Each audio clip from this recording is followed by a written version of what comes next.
পিকলুকে ধরতে ছদ্মবেশ নিয়ে রানীর সাথে বাজিমাত করলো রিতম। সম্পূর্ণ জানতে ভিডিওটিতে একটি লাইক করে দেখতে থাকো। গল্পের শুরুতেই দেখা যায় রানী তাড়াতাড়ি করে ঘুম থেকে উঠে ডাকতে শুরু করে রিতম আর দেবুকে।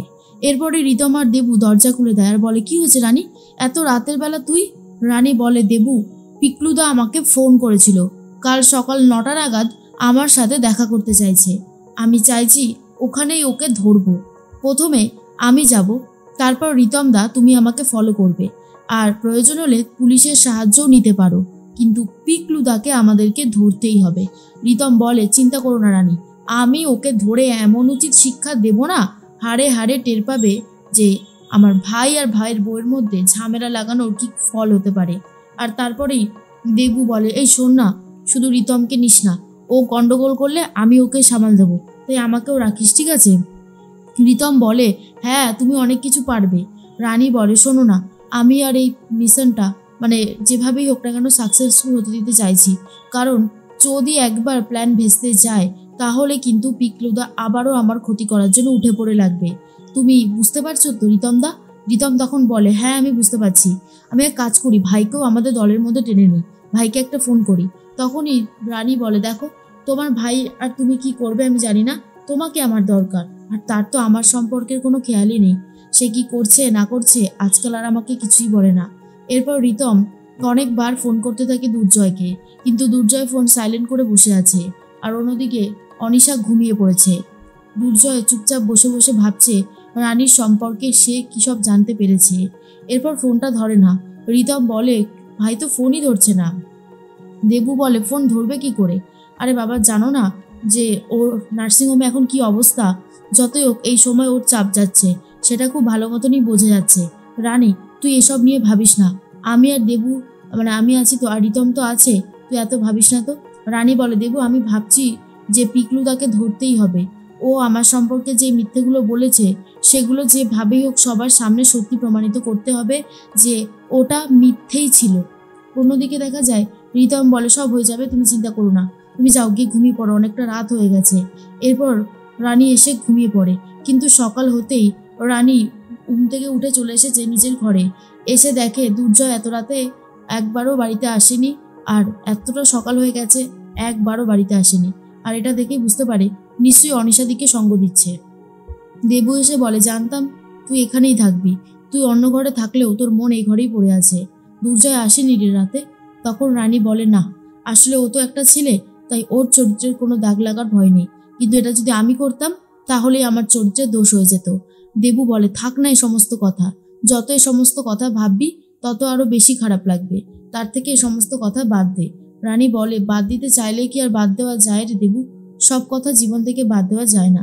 এরপর রিতম তো সেজে নিয়েছে, আর তখনই দেবু বলে, শেষ পর্যন্ত তোমার এই দশা হলো রিতম?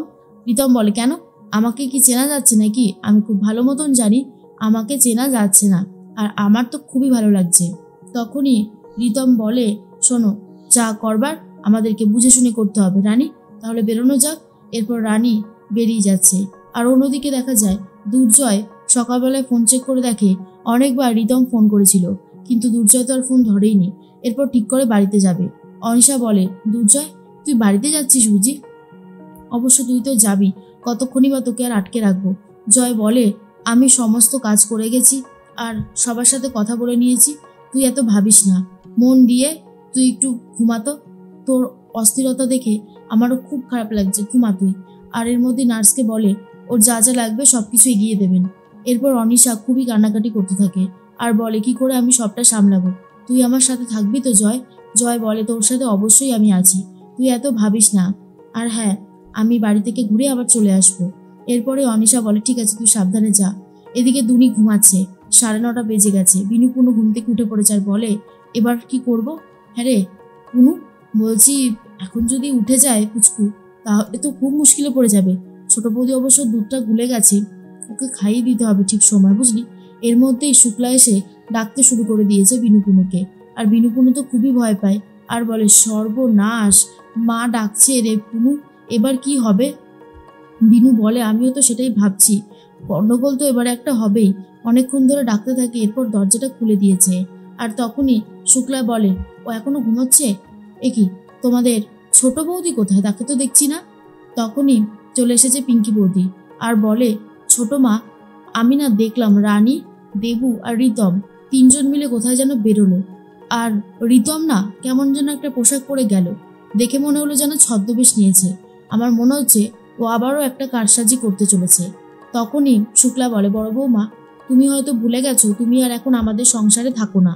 তোমাকে কিছু কারণবশত আমাদের সংসার থেকে বিতাড়িত করা হয়েছিল, তোমার মনে আছে তো? যদি মনে থাকে তাহলে আর এসবের মধ্যে নিজেকে জড়িও না, যাও নিজের ঘরে যাও বলেই বার করে দেয়। আর পিঙ্কি বৌদি আর কোনো কথা বলতে পারে না।